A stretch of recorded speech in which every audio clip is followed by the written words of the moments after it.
Hello guys, so in this video I am going to explain you what are pointers to structures and what is the use of this arrow operator. Now all these things, how to define a structure and how to declare and initialize a structure variable, I have already explained you this in my previous video. Here I have just defined a structure and the name of this structure is student. Here I have declared a structure variable and the name of this structure variable is stu1 and it has got three fields: name, roll number and marks. The name of stu1 is Jakes, roll number is 22 with 55 marks. Now coming back to the main topic. Now, pointer, as you know, is a variable that can store an address of another variable, whether that variable is of type int, char, float, etc. And I have told you that this stu1 is also a variable and it's a variable of type struct student.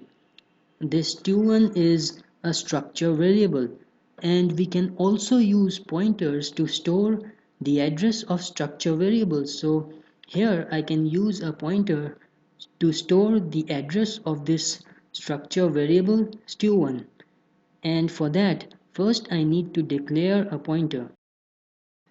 So here I have declared a pointer named ptr of type struct student. And why I have declared a pointer of type struct student? Because generally when we work with pointers and if we need to store an address of a variable whose type is int, then we declare a pointer which is also of type int.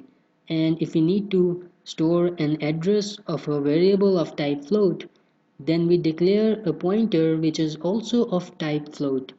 So in the same way, here I need to store the address of a variable of type struct student.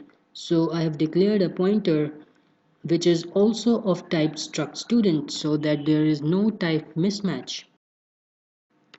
Here the address of variable stu1 is assigned to pointer ptr. So now pointer ptr is storing the address of structure variable stu1.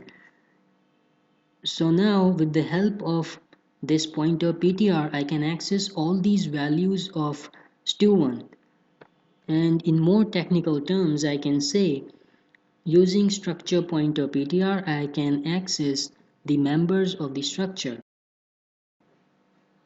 Now here's how we can access members of a structure using structure pointer.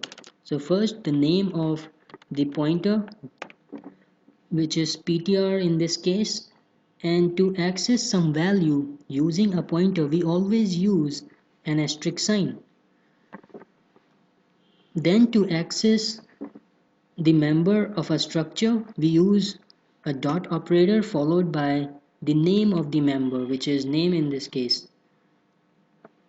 Then again the name of the pointer followed by dot operator and the name of the next member you want to access.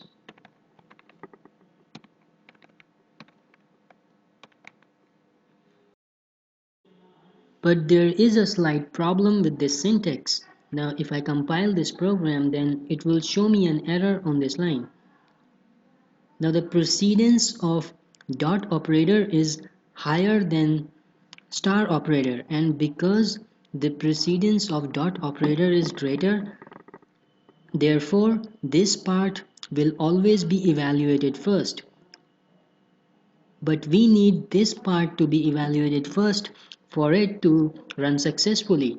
So all we can do is put this ptr inside the brackets, because anything which is inside the brackets is always evaluated first regardless of its precedence. So now this ptr will be evaluated first, and if I compile this program now, then I won't get any errors. Now this type of syntax can be confusing, so there is a special operator which is used to access the members of a structure using pointers, and that operator is the arrow operator. And this arrow operator can successfully replace this type of syntax. So in most of the programs you will see the arrow operator being used instead of this type of syntax. So this is what the arrow operator is. And now if I run this program, then the output will be all the fields or all the values of this structure variable stu1, which are jakes 22 and 55.5. So with this I end this tutorial. Hope everything is clear and thanks for watching.